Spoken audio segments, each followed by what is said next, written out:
3 games, 22 game point streak, 2 games with 0 goals against. The Leafs cast is back. Yeah, the whistle is gone. Now the Leafs steal the puck. In a goal, Marner! Oh, and he set it wide. Oh my, what a chance! Leafs trying to get it in front of the net again. Marner shoots. He scores! Mitch Marner! 19 straight games and an emphatic one here with a short-handed goal. I like curl my toes a little bit when I do the intro. Like I get like, ugh. Joe Bowen. The energy is up there though, Steven. You could feel it. That you've had a good week so far, haven't you? It's good being a Leafs fan right now. I think we can all agree on that. It is good being a Leafs fan right now, and I'm looking forward to every single game, thinking about the next one after the last one ends. And no, I'm hyped on the Maple Leafs for sure. It's just great. Like, we're just winning. Like, we've had so many happy podcasts in a row. We don't even know what to do with ourselves. We're running out of podcast topics. Like, where's the drama? So your Toronto Maple Leafs just wrapped up a good week, 3 W's this week. How many games in a row do we have a W? We're on, gosh, I should have all these numbers. We lost in overtime against Tampa last Saturday. But like, okay, so then that would make us 3. We have 3 in a row right now. 3 in a row all week. But at least a point in, I don't know, it's something like 19 of our last games or 18 of our 19. We lost like games. November 11th was the last regulation loss, I think. Which feels like forever ago. It was against Pittsburgh. So if we can take care of business, on Tuesday, that'll be a month since a regulation loss, which Mitch Marner's 22 game point streak, by the way, is 6 weeks long at this point. 6 weeks since that last game where we lost in regulation to Pittsburgh. We have beat them twice. Oh man. No, it's good to be a Leafs fan, man. It's good to be back. Well, they were dominating wins this week. Like those first 2, especially against Dallas and was it the Kings, the second one? Yeah, LA. The Kings. Like back to back, just nothing. We just owned possession. We ran up the score clock. Our goalies back to back shutouts. I'm sure that everyone else is comparing it to, but it's the closest comparison to that 3-game series in Edmonton a couple years ago in the Canadian division where we just shut them down. And it's just like, yes, this is just the beast of a team that is the Toronto Maple Leafs running on all cylinders.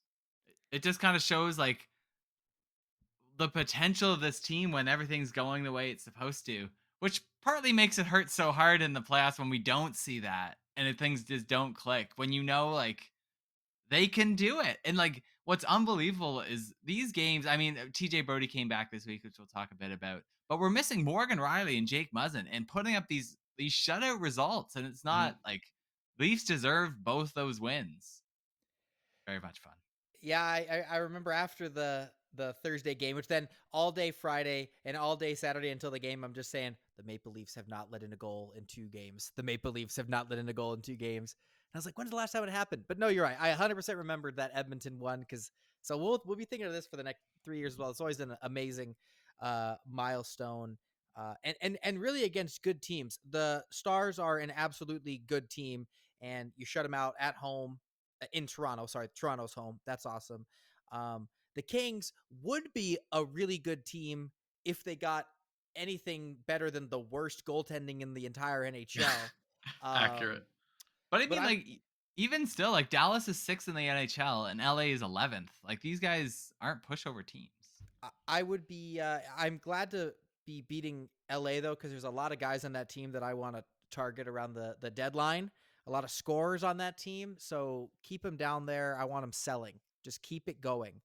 I tell you, I don't know the last time I got that excited in a Leafs game when we scored those 3 goals in like 80 seconds against Los Angeles. Like, I was out of my chair. I was just ready to go. Like, man, talk about turning it on and just burying the team under your foot. It was interesting too. We were talking at the end of last week where I think Sammy Smiles had played 1 game since coming back from injury, and we had been rocking with Matt Murray for just a little bit. And it's now we have the tandem, right? And it's like, okay, well, let's see what happens. And I think collectively, all of Leafs Nation and all the Leafs cast listeners are a little bit waiting for something to happen, right? It does feel like we're playing with house money, even right now, having both of them healthy for 4 games. But you get both of them this week. You have Matt Murray with an awesome shutout performance, like an excellent getting goal lead by, Dallas shutout performance on whatever that was, Tuesday. Yeah. And then you don't even go back to him. You just put out Sammy Smiles and another shutout on Thursday. Yeah. That was really shocking to me, and that's what shows that it's like it's still a tandem. I guess they're both playing well, but it's still a tandem.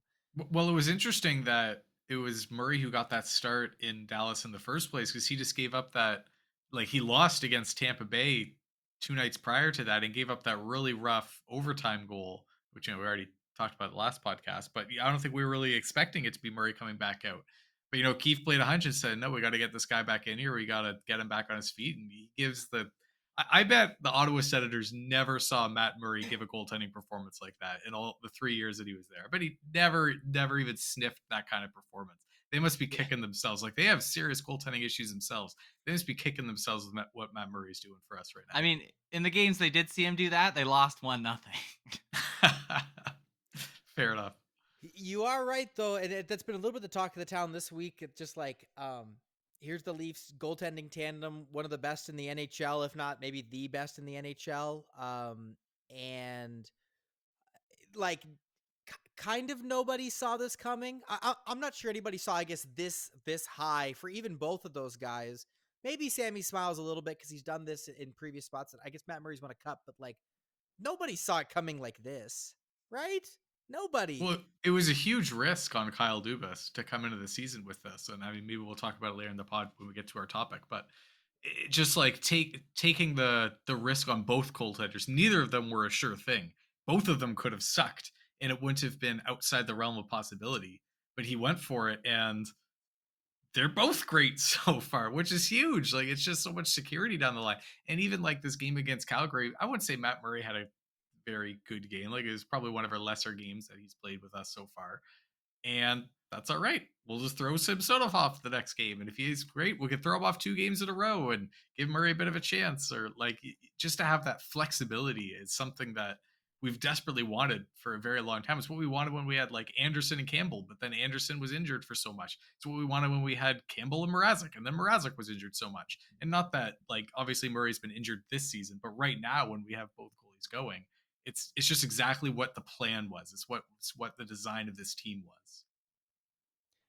I think like also what's nice is, I mean, it doesn't always work out this way, but when Murray has an off game, the forwards are all going and they bail him out. Like, there was a couple times, at least against Calgary, where the Leafs came back down of another goal. Like, I love seeing that because it shows like Leafs are resilient and they're still hanging in there. I mean, it was nice because Calgary kept taking dumb penalties, and always helps us. Daryl Sutter's a whiner. I don't know how much we're going to talk about the games themselves, but did you guys hear Sutter's comments about like just Toronto and the penalties, and like I remember my days of the Blackhawks and the penalties just always go Toronto's way. Give me a break. It's like you're going senile, man. You don't remember anything. Did you see? And then Myrtle tweets, this was yesterday, that the Leafs are 28th, that they ranked 28th in penalties called against, I don't know if this was at home or on the road, in the last 5 years. I've seen a few people like throw out the stats that just show that he was just completely wrong, like not even close to being accurate. And it's just like, yeah, talk about a whiner move. Doesn't seem like the veteran coach that he is, but whatever. He's frustrated, I guess. We whine.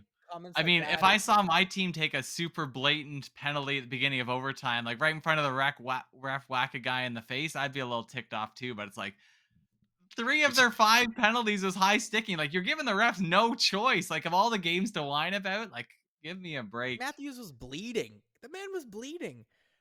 When you hear though, like refs coaches make comments like that, it's just sometimes makes you like understand why some of these guys fail, where it's like a comment like that says to me that he literally doesn't like follow what's going on with the league outside of the teams that he has to play that week, right? He just doesn't even know what's going on.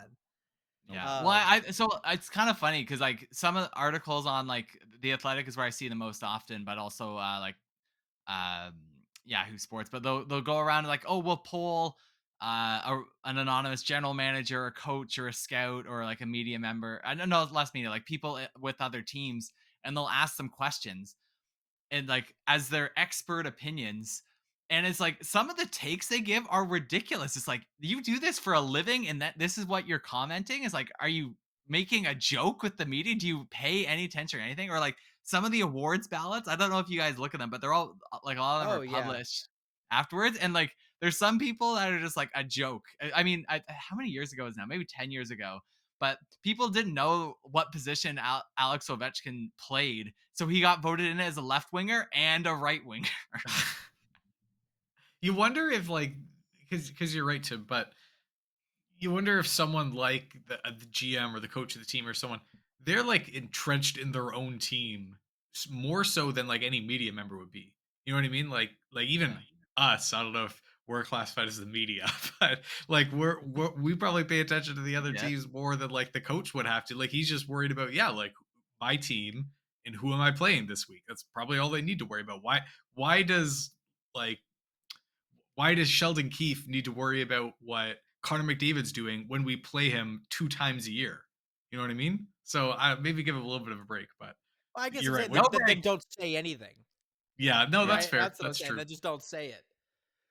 And listen, we can be the media. We can give bad takes on this pod all day. Okay. Not us. Well, not, You only trade some Mitch of us. Marner when he's high. You trade him when his value's high.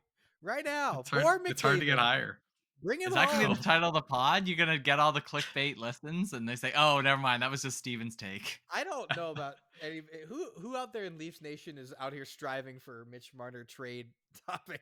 Right? Be like, I bet gotta there's listen to this one. not many that will admit it, or for sure. I gotta listen to this one. Where were we?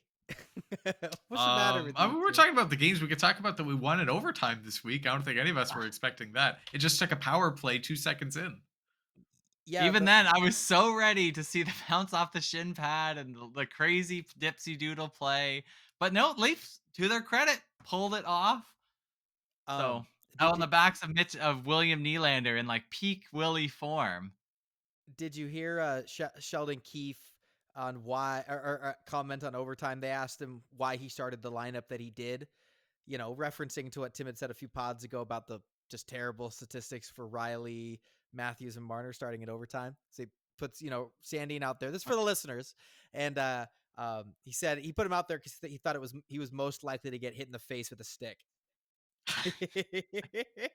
Because who were the three again? It was it was Sandin, Brody, and Camp, which is really interesting. Like that because kind of what, and I guess I was reading that's what they did in the Marlies a couple times for this, is where they would start with your most defensive player. I don't know how Sandin made it out there for that, but start with your most defensive players. And if you win possession, overtime is so easy to keep possession. You just like everyone hops off. You get Matthews, Marner, and I guess Sandin stays out there, and they go and do their thing. If you lose possession, then instead of having Nylander and Tavares out there, you have Camp and Brody out there. And like, who else would you rather have out there for 3-on-3 when you don't have the puck?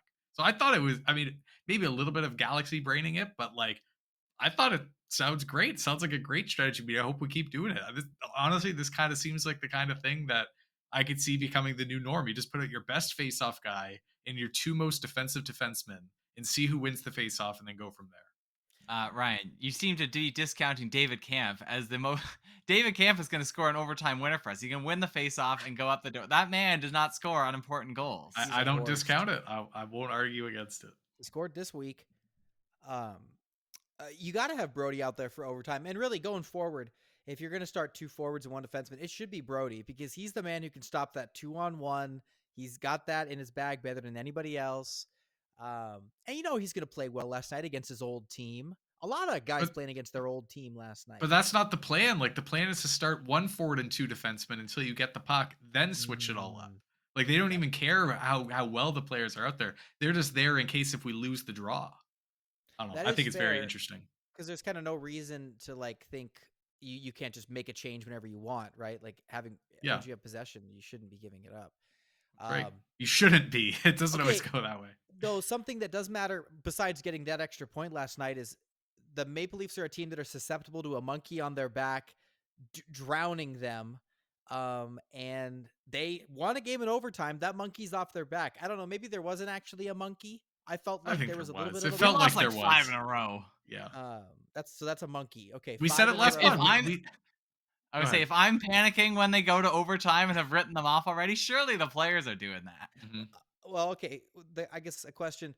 Once the Leafs had a power play in overtime, were you any more confident they were going to win the game? I doubt Tim? they were either. I was like, this is gonna make it hurt harder when we bounce it off the shin pads and they come back on a breakaway and then score. I was watching the game with a Flames fan last night too, so it made the W all the more sweet. That is better. You know, something else random, unless you guys had something that you want to talk Nope. about on overtime. Willie, this season. I mean, this season he's on pace for I think his best in points and goals. But something I love about him that just stood out this week because he had that sick goal. Was it last night or was it against where Done a he was couple. in all alone and you said sorry that was what against LA? I mean, he's had a couple this week. Couple Well, goals. just he was in all alone, dances around the goalie, and just like I a think little chip past that him. was I in think, LA. It was like their third goal in our triple trifecta. and what's crazy about it, he's the best on the whole team at that. Yeah. Calm and cool, and he goes in, he's gonna beat the goalie, and like it's not always even the flashiest move either, but like he's elite. He makes his money on that, and that you can build. I don't know. You can build plays around that. I feel like. Well, it feels like they do. Like so many times he's out cheating in the neutral zone looking for that stretch pass. Like I see him doing that more than any other player. He's not necessarily the fastest, but he's out there. And, you know, it kind of costs you when he's not in the defensive zone making defensive plays. But you're right, Steven. I think he looks for it. I think he is our best at it. We haven't made it to the shootout yet this year, but if we do, I want him to be our first guy out there. William Nylander on pace for 48 goals this year.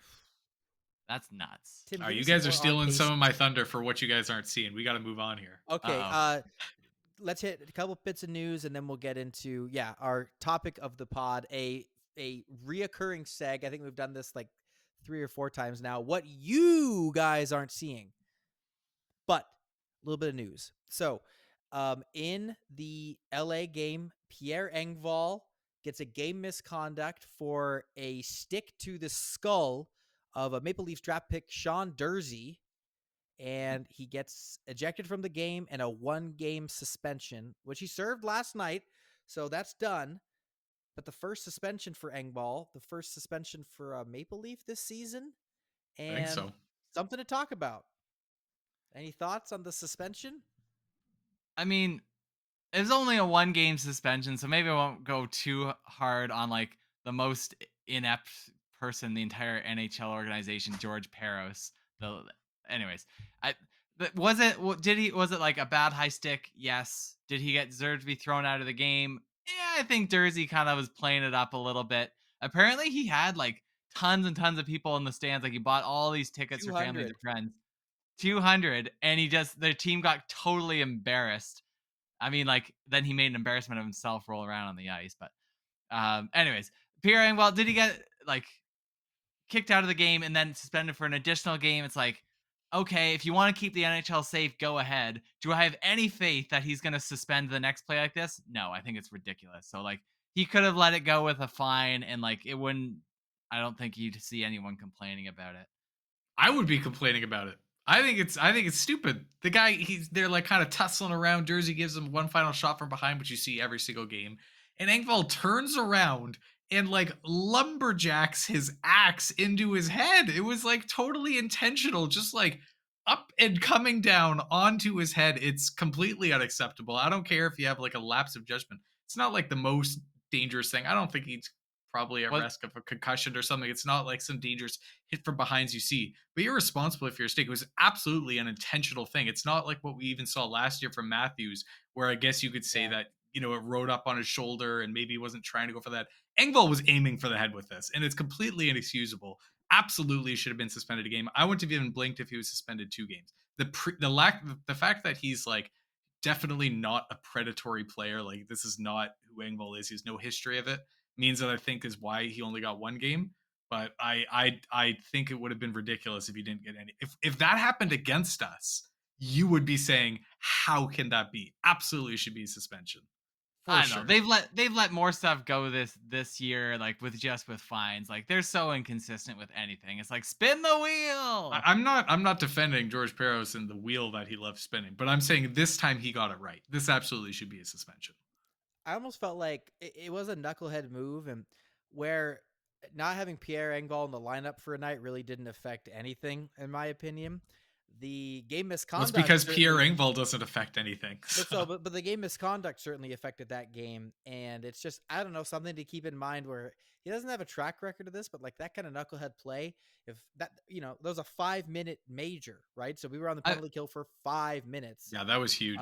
Didn't let it a goal, but if it was an important game, or a game that we lost, right, because of that, I mean, we'd be complaining a lot more. So it's just like, don't be stupid. Like, we've seen stupid teams do stupid things, and it's worked out in the Leafs' favor, right, where they've gotten ejected and guys get hot. Let's not become that.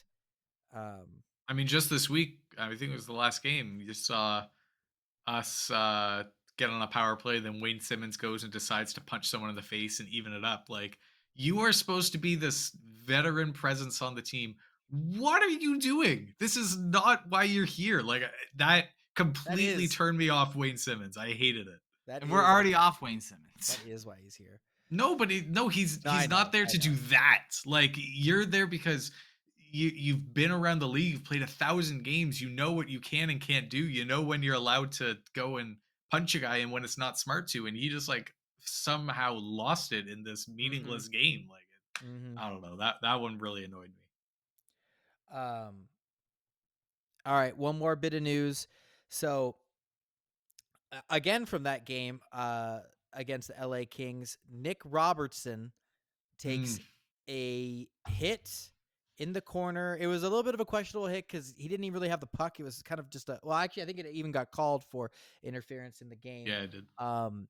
But a big hit going up against a bigger player, and he goes down hard on his side, and he's not moving, and it looks really scary, and he eventually does skate off the ice. And the reports are that he's out 6 to 8 weeks with an upper body shoulder injury, and this is serious. Yeah, I know. Your heart just goes out to him. Like, this guy, for, I don't know when we drafted him, 4 years ago 2019. now? 2019, 8 years ago. And it's basically he's just been like injury after injury, and just like, I mean, this is a bit more of I don't even think he's been the shoulder. It's been like knees and like broken leg. He broke his leg, yeah. And so it's just like all over the place. This guy, you feel bad because like this, I didn't even feel like he was being. Sometimes you can tell he's being a little reckless out there. He doesn't keep his head up and he pays as a result. This is just like, I don't know. I mean, I don't think it was a dirty. I actually don't even think it should have been a penalty. I agreed with Jeff O'Neill on the broadcast that it looked like it was just both of them were trying to outmuscle each other to get to the puck, and obviously he's much smaller than the other guy. It just kind of fell into the boards awkwardly, and that's the way it goes sometimes.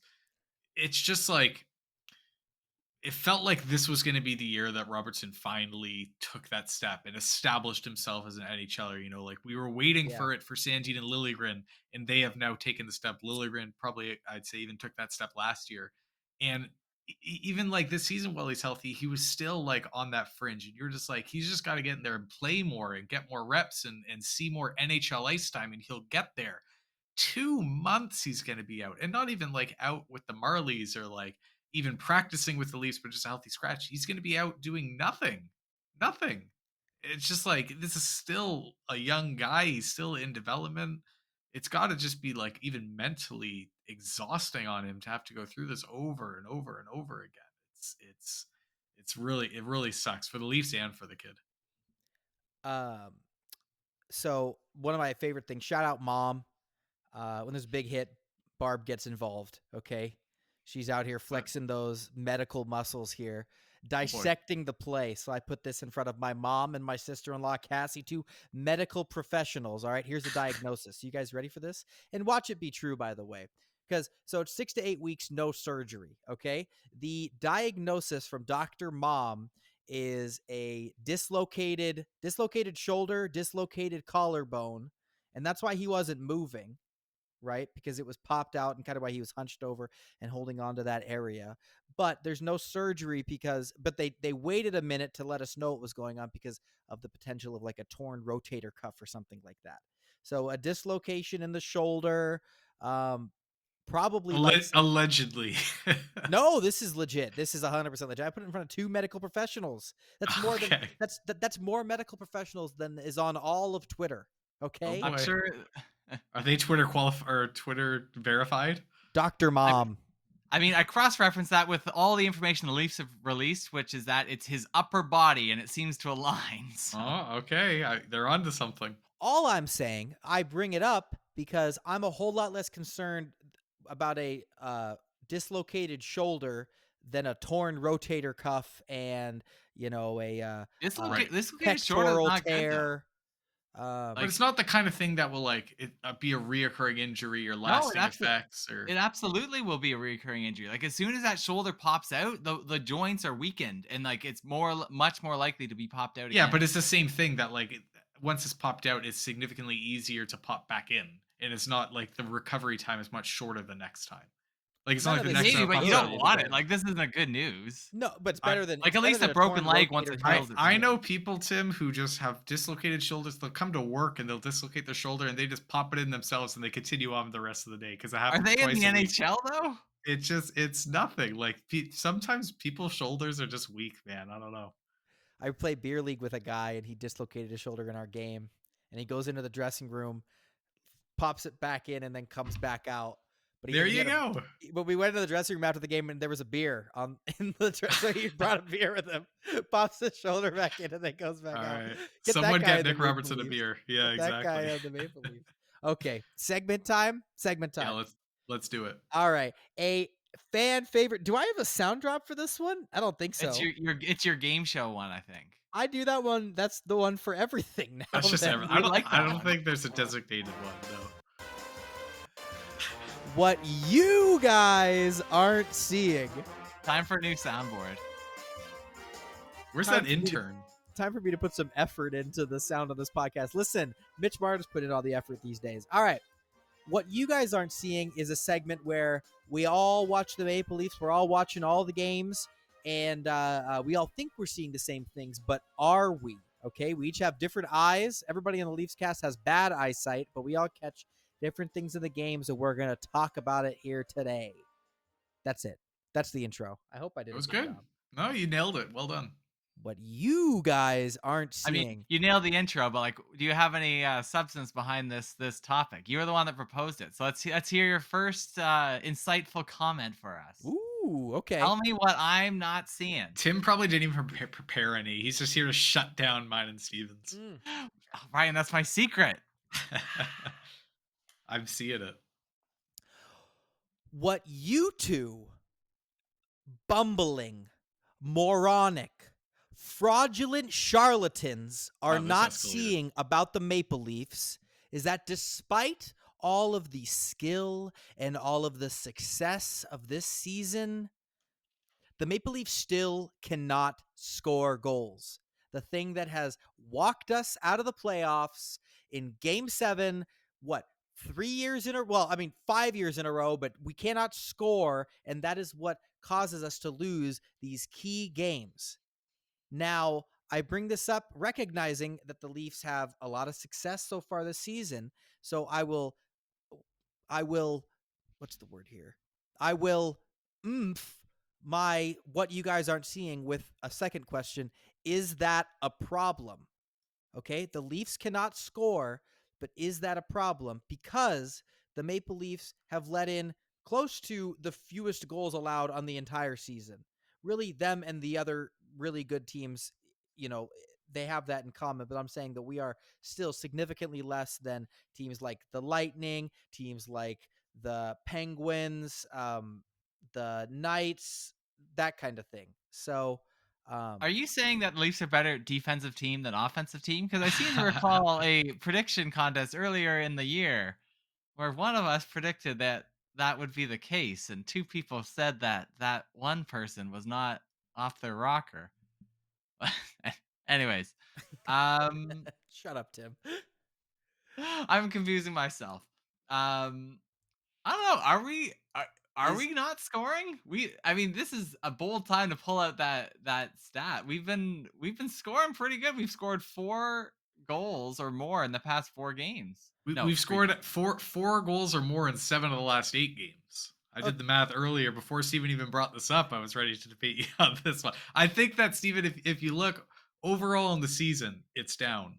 But the most relevant data is the most recent data. And that's over the last 10 games, we absolutely have been scoring. And a lot of that is Mitch Marner, and a lot of that is the big four, which I'm going to get into in a little bit. ooh. But the goals are going in, and we are getting it. And it's nice that you look as recently as this week, we have these 2 games against Dallas and Los Angeles, and we're putting up 4s and 5s on the board against their 0s.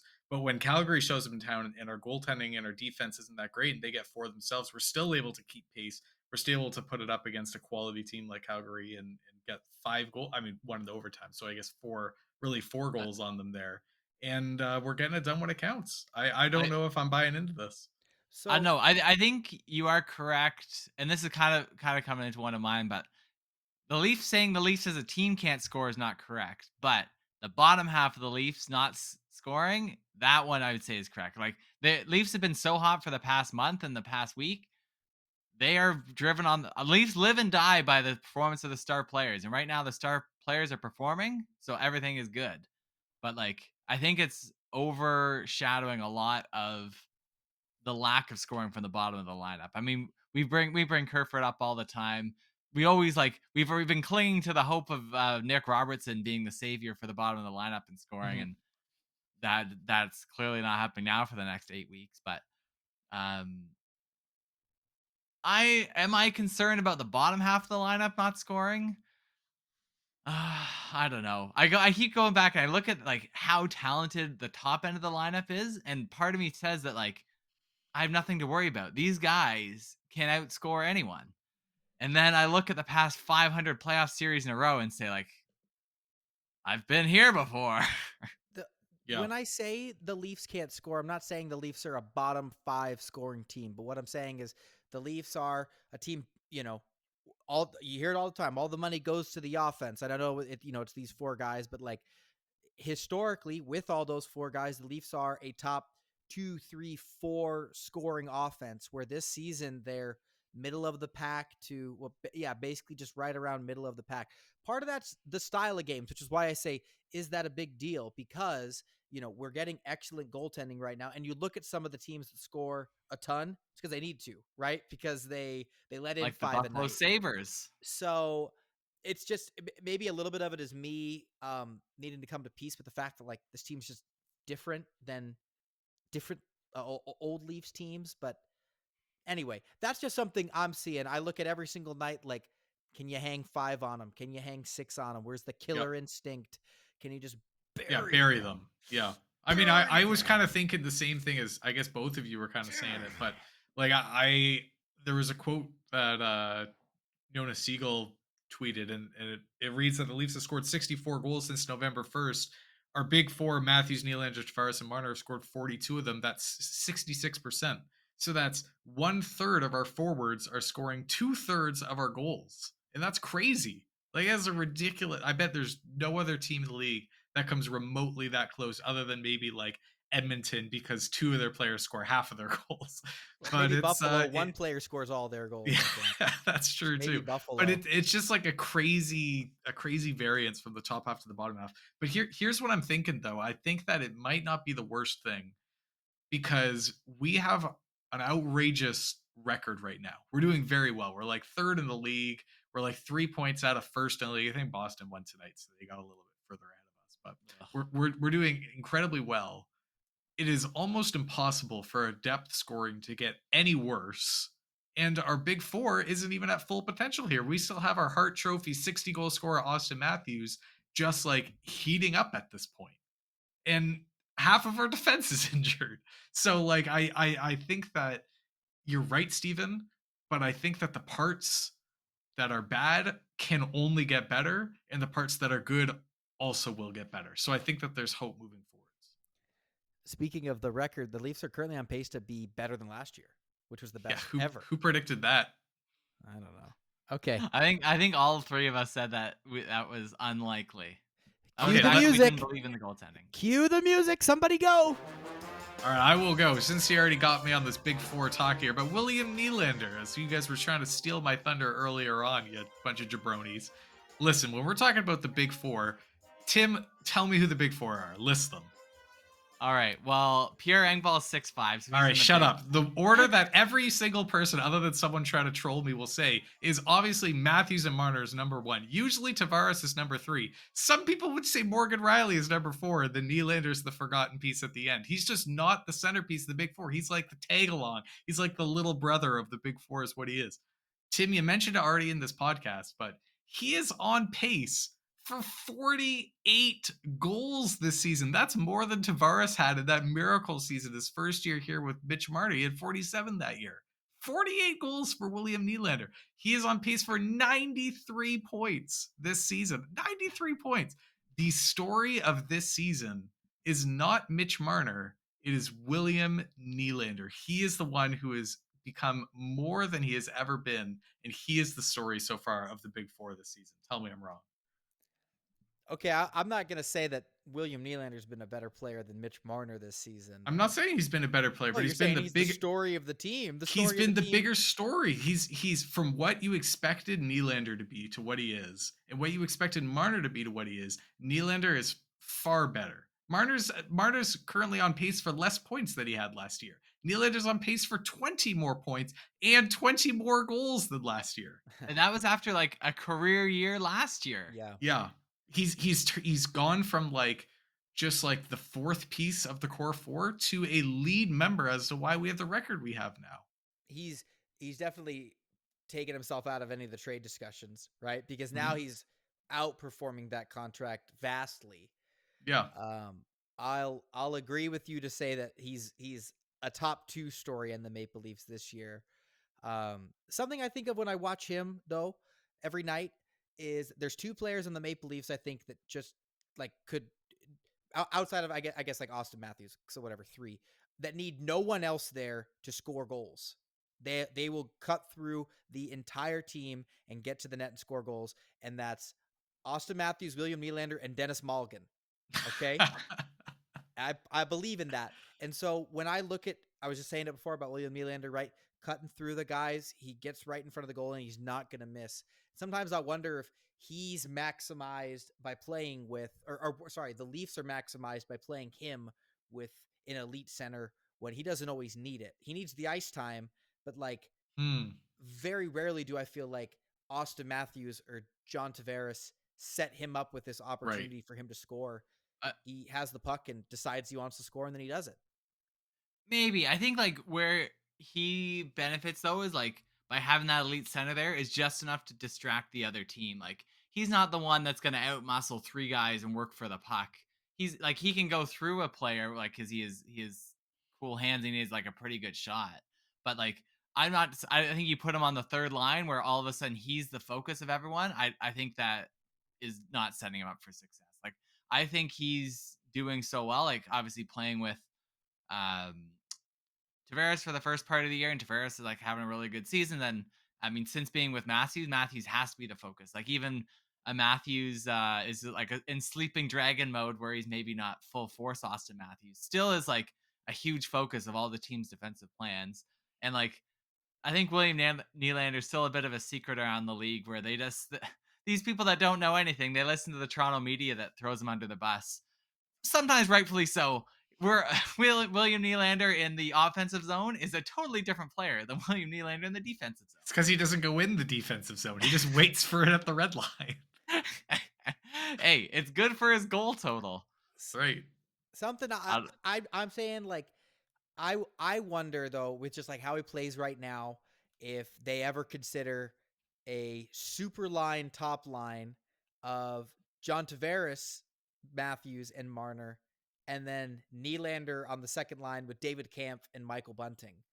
Because Kampf on the second line is way too much. Who's centering that? Alex No, Kerfoot? but that's what I'm saying. Like, they don't have the second line center to do that. Like, even like Kerfoot's absolutely not. Yarncrook's absolutely not. Like, the bets that they had for their center depth have just not gone anywhere. Like, it's Hollowell. He's the next best center that we got. So I don't think that will, unless if we make a deal at the deadline, I don't think that will be the case. It would be fun though. I'm just saying that he has he's a unique skill set. Very unique that not a lot of other guys in the team have. And like, to add on to that, in the past, 3 or 4 years, Nylander has arguably been our best playoff performer, or at least most consistent playoff performer. So like, you take that for what he was in seasons past, which is like a 30 to 35 goal scorer, and he's our best guy in the playoffs. Now he's a 45 to 50 goal scorer if he keeps this up. Like, he's the kind of guy that's just a game breaker come playoffs. He's the kind of guy that can just win you a game. And I think it's tremendous what he's been able to do. There's been a lot of talk about the improvements that Tavares has made. Obviously, Marners on this wild stretch. I don't think either of them are doing what Nylander is able to do. 48 goals on pace for 4. If he ends the season with 48 goals, I bet we're going to be saying that he was better than Mitch Marner this season. That's what I'm saying. Spicy. Oh man, great. We won't get started talking about his contract renewal in a couple of years. That's another story. But Tim, do you feel like calling anybody out right now? I mean, I always feel like calling people out. Hit the music then. Play it. All right, what you guys don't see, and you're talking. I feel like this does every single time. You guys look at the goals, you look at the offense.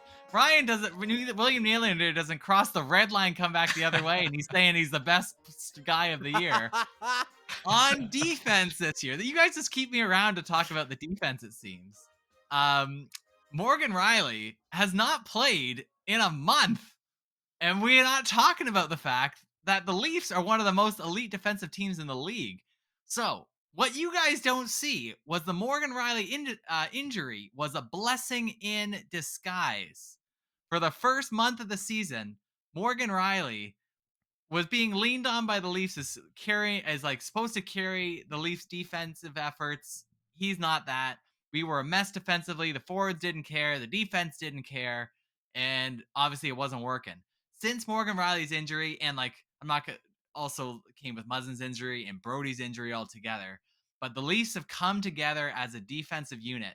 The same way that when the backup goaltender is playing, and you don't necessarily trust him the same way, you don't take the same level of risks, and you play differently knowing behind you, like, all right, I do have to, it is important that I backcheck and I hustle and I get there. The Leafs are playing differently since Morgan Rielly's been injured, and they're better because of it. They are. So what will be interesting is, I think he's still a little while before he comes back, but we're starting to see it with TJ Brody back here. But I think the Leafs have been a better team with Morgan Rielly injured defensively than when he was healthy. That is what you guys aren't seeing. I wonder if a lot of it is our forwards. I'm noticing them like coming back, supporting the D, even like being a little slower to leave the zone and look for that like outlet pass to try and get behind, like, just, I don't know, being a little bit more defensively responsible, hustling back for the back check. I think that it's, and I think you're right, Tim. I think that guys like Rielly and Muzzin and Brody, them going down, it's just like a wake up. It's almost like it's top of mind awareness for the whole team. And you see it especially with guys like with Marner or Matthews or Camp, for like some of these more defensively responsible forwards, but they're just like giving everything that they have to come back and defend. And you're right, it's absolutely noticeable defensively. We don't even look like the same team back there, which is wild considering what our like Sandin and Liljegren are doing, or Gio and Hall are doing out there. Like, it's crazy. My goodness. I feel like in the past little while we haven't given Justin Hall enough love. We were pretty hard on the guy the first month of the season. He was, I think, Ryan, you call it like a number 9 or 10 NHL defenseman on a team where only 6 make the team. But Tim, he was a number 9 or 10 defenseman. Like, he was costing us single-handedly, costing us games and points in the standings. It was wild. It is wild how far he dropped to how far he's risen with Giordano on the top pair right now. The It's top pair. Like he was they're almost one of facing. my you don't see, because it is unbelievable the ascension that Justin Hall has made. What are we gonna do with that guy? He's like, I'm restricted free agent next year. Oh, he'll What? get paid by some team. We won't afford to keep Vancouver. him. You- Yeah. What do you think, I don't Steven, know. about Tim Stake? Well, first of all, you're right, and I think a lot of it does go to Sheldon Keefe, where Yeah. you got to give him respect when he deserves his respect, and the system that he set up is setting these defensemen up for success. And yeah, you're totally right. It's remarkable that we have Sandin and Lily, Liljegren playing together, which they've done before, but it's never really gone that well, and it's going well right now. Gio and Hall, who really, outside of this injury stretch, I can't think of times that they've played together that much, and it's going really well. And it's crazy that, like, I'm trying to think of a time that we really missed Morgan Riley this season, because even on the power play, which is doing like fine right now. It was flying in Calgary Yeah, it was last fine night. in Calgary. Yeah, before that it was a little bit of a lull, and you got Sandine back there, and it's like we don't miss him. Yeah. So what the the question it's kind of answered for me a little bit is that I really don't think come trade deadline time that the Maple Leafs are going to be prioritizing a defenseman right now. When you see the depth and the success, like Victor Mete, I didn't even mention him because he got injured. I don't know if we talked about that last week or whenever the heck that happened, but like, Yeah. it's The just like defensive injuries just blur together. roll out the next guy, roll out the next guy, roll out the next guy, and it stabilized the team. So it's Well, cool. what's crazy is, like, to start the season before all these injuries happened, when Hall was still a black hole of misery, you looked at our defense and you were like, we need one, maybe two pieces to solidify this. Like, especially when Muzzin went down, it was just unacceptable. But now, if you look at it, you're going to a playoff season with Riley and Brody as your top pair. We know that that is a fantastic top pair. You have Liljegren and Sandine, and then Gio Hall.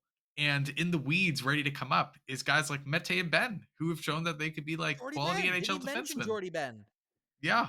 And it's just like, yeah, maybe we're good. I mean, barring injuries, right? You can't account for, like, if another guy goes down for a few months, but it looks good to me. Like, they're really a lot of confidence there, and you never know. Hall has fallen off a cliff before; he could do it again. But clearly, he performs when we need him to, and I don't know. I agree, Tim. It looks good. It's a needed change.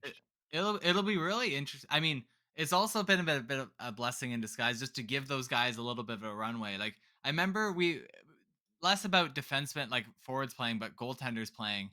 Um, if you don't play in the NHL for months, and then you have one game to kind of come in and show like you belong and you make an impression, it's a lot of pressure. You have a lot of rust, and it's hard, so you really need a few stretch of games to get your legs under you and show you what you can do. So all our defenseman injuries have given these guys that chance to show that, all right, here's what I can do given a little bit of faith and a little bit of ice time. And so it's been good. It's been good. But so what is interesting is, like, we're not talking about Jake Muzzin at all. We're kind of, it's looking like he might not be back this season, but they haven't ruled him out past February. Like, if you add Jake Muzzin to those lists of names, like, that's a legit NHLer. Yeah.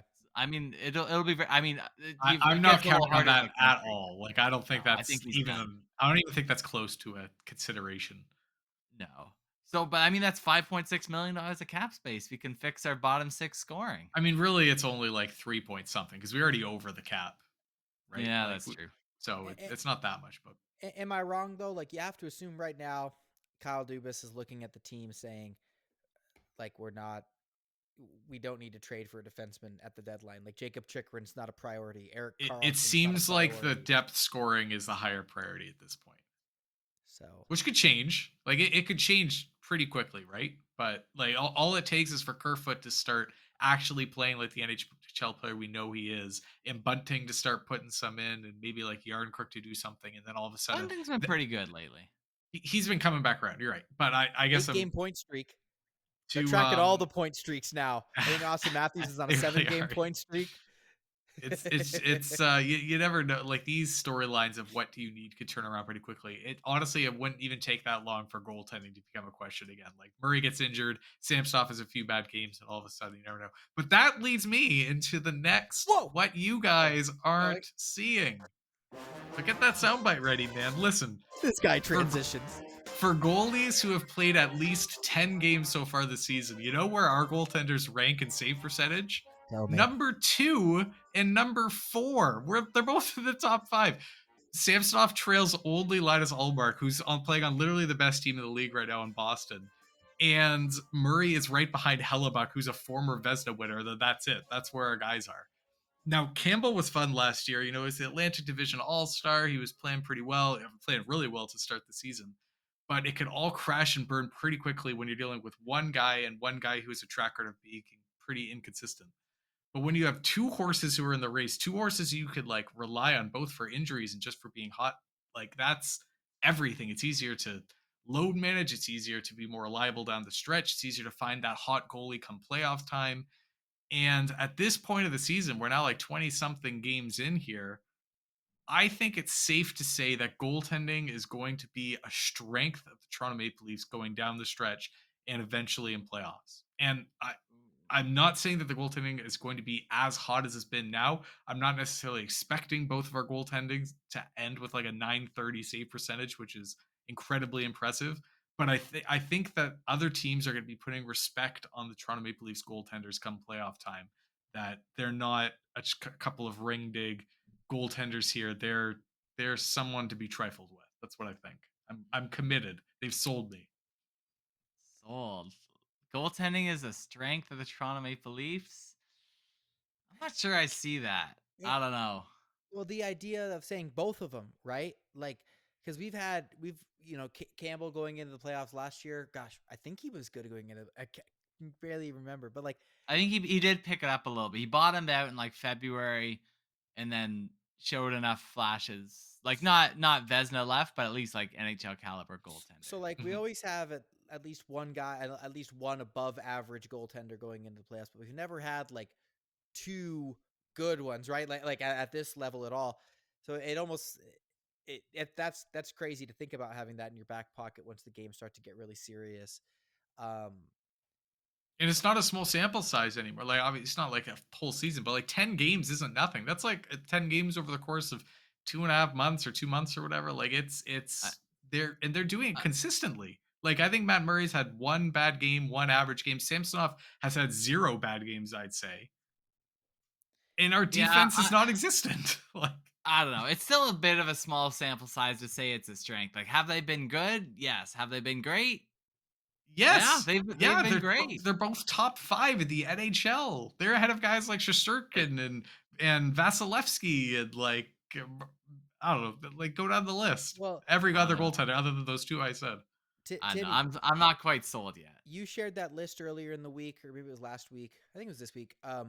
About how 7 out of the top 10 paid goaltenders in the NHL right now are above a 900 save percentage. Mm-hmm. Are below? Was it below? Oh, below. Sorry, below a 900 save. Yeah, basically, like these bets that other teams have made on like going long, big dollars, big years on these goaltenders. None of them are paying off. Like the goaltending position is just such a range. There's only maybe 2 guys in the world that can reliably perform at the goaltending position over a 5-year period. It's unbelievable, really. But like the goalies, like our goalies aren't just so high on those lists because all the other goalies suck. Like their numbers are good. Samsonov's at a 933 save percentage. Murray's at a 926. Those are great numbers. Like if they ended the season with those numbers, you are nothing but a happy man. And what's to say that they're not going to end like around there? Our defense should only get better when Riley and Brody are back out there. Like our forward should only get better when like Matthews hits the gear that we know he's going to hit. Like it should only get better for these guys. The only thing to me that could undo it is health. I have nothing to suggest that Samsonov's game is going to fall off a cliff or Matt Murray's game is going to fall off a cliff. And I guess you never really see it coming when like this used to happen to Jack Campbell, but it is still health. And it's more for Matt Murray than Ilya Samsonov, right? Like he's been a very unhealthy man. Teams are running into him. They seem, I don't know, like it always seems whenever Murray's in there, they seem rougher with Murray. Maybe it's just because I'm seeing it more often. Like every little bump that they give him, it's like, come on, guys, I come think on. partially like Murray's more aggressive than that. He's coming out Yeah, and maybe. sliding side to side. Like I think he's putting himself in the position to be injured. Is what I'm thinking. I think the Leafs are soft too and need to start knocking somebody out when they run into your goalie. Oh, Tell That's that to when Wayne you punch Simmons. somebody in the back of the head. Exactly. If you're Wayne Simmons, that's when you do it. That's or exactly like your right. Engvall, let's take the chop at the. All right, maybe not. Maybe not that. I don't know. I think you're overreacting. Getting kicked out and spends like a 2-game suspension. Anyways, I have one more that's kind of spicy to end on, unless somebody else had one to do. Oh, I'm out. go ahead. I was gonna say look ahead of the games, but like I'm ready for a spicy take from Steven. Well, maybe we've already talked about it quite a bit. Listen, what you two closet Senator fans aren't seeing. Hey, don't put me with him. Well, you guys just talk about their roster a lot. That's all I'm saying. Both of you. Wait, is that it? Is that what we're not seeing? No. All of the positive things that we've talked about today, just the excellent facets of the Maple Leafs team this year, on pace for more points than last year, all culminate into a team that is different. That this team is different, which means that this year will be different. Ooh. So will this year be different? Because right now what I'm seeing is that this team is different and that this year will be different. That's a bold take to make in December 11th. You cannot argue that this team is different though than last year, the past seasons, right? You cannot argue that. Better goaltending, better defense, Papa John's. That's a pizza place here in the US. Papa John's. They go better pizza. I don't know if I'm gonna say that it's any different, because like the way I see, like last year at this point, we actually probably had pretty similar goaltending that we've had right now. Like Jack Campbell was really good early on in the season, and our core four was like leading the rush. We had lots of power play goals from Tavares and Nylander. Matthews was obviously doing his thing, and Marner was doing his thing. And it's actually probably similar to last year. I like the wins that we've gotten in this 13 game with point streak. Like we look consistently dominant out there, and that's given me hope, I guess. But I wouldn't say there's too much else out there. Like I would say last year I said that, comparing it to years before it. Like last year felt different. We felt like a team that was ready to go deep. I think saying that this year it feels the same as last year is not a bad thing. I think last year we had a really good team, and it's nothing to try and distance yourself from. I would say actually, I guess I disagree with you. I think it feels similar to last year, and I think that that's a good thing. Yeah, I think I'd agree. I'm closer to Ryan than I am with you, Steven. I'm sorry, but I think like from where I was at the start of the season, where the goaltending was the huge question mark, I am sold enough that I think we'll have average goaltending, but I'm not confident to say that like I now expect a Game 7 victory from this group. Because we'll win in Game 6. We'll win in Game. We thought we were going to win in 5 against Montreal. 5! Overtime. It was that close. Thank you, Alex Galchenyuk. He got a contract in Colorado, actually. Did he? Oh, good for him. He's hanging around. I don't know. I hope you're right. I hope that we keep doing these happy podcasts for months on end, but part of me's still a little scarred and hardened from these past years, and just waiting for it to all crumble. Like I think it's too late to get into it now. But we didn't talk about our center depth at all, and how we're being carried at the top. Yeah. Like if Matthews and Tavares goes down, gonna be a lot rougher. That won't be a blessing in disguise like the Riley injury's been. But time will tell. Time will tell. I hope you're right. Do you want to look ahead to? Sorry, do you have any response to us kind of poo-pooing? Shutting you down. Shutting you down? Thanks for joining us this week on the Leafs Cast. It was spicy. I like it. This week we got Anaheim coming up on Tuesday. We got the Rangers on Thursday and Washington on Saturday. So bottom dweller Anaheim, and then two average, middle of the pack, maybe slightly above average teams, and Rangers and Washington. All right. We always talk about what do you want to see from the Leafs this week. I want to see us bring it against a bottom feeder team. No more embarrassing performances against embarrassing teams. I mean, we won on this like recent streak we've been doing here. We won against San Jose 3-1, although that wasn't necessarily we kind of barely won at the end there. We won against Buffalo 5-2. That was a while ago. That was like what? Yeah, November 19th. Yeah, we haven't actually faced too many of these bottom feeder teams in a while, so I'm with Tim. Let's keep rolling here. I'm sure that the mojo is pretty good in the room. They like winning, so let's not give up another stinker to Anaheim. The last time, the Leafs played the Anaheim Mighty Ducks, I was ready to fire Sheldon Keefe. So I don't see how this could go any worse, regardless of the final score.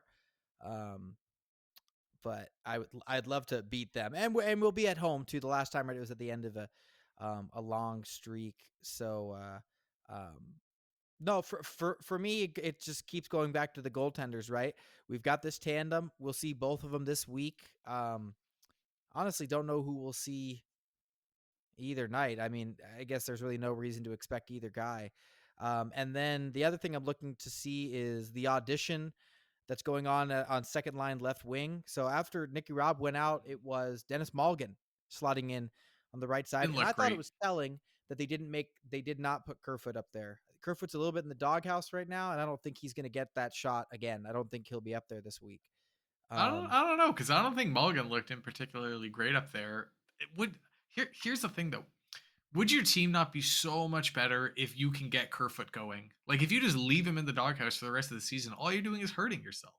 So like why not put Kerfoot up there? Like what's the worst that could happen? Is he gonna be worse than Mulligan up there? Probably not. Like I don't know. I think the upside of getting Kerfoot going is too high. You need him going. He's your depth scoring. He's what's been your depth scoring over the last couple of years. He's like a 60-point guy operating as like a 30-point guy right now. 50-point guy. I say get him going. Put him up there. But I guess we'll see. I mean, because like Malgin even got banged up in the last game. So anyway, that's the thing I'm looking to seeing this week. Just All right, a little bit of second line left wing. How many times we talked about that on the pod? The carousel. 900 times. Turns out you don't need really anyone special there. Marner's going to get 2 goals and an assist every game. So he only needs to score in the next 30 games to match Wayne Gretzky's record. 30 games. Nicky Robb will be back by then.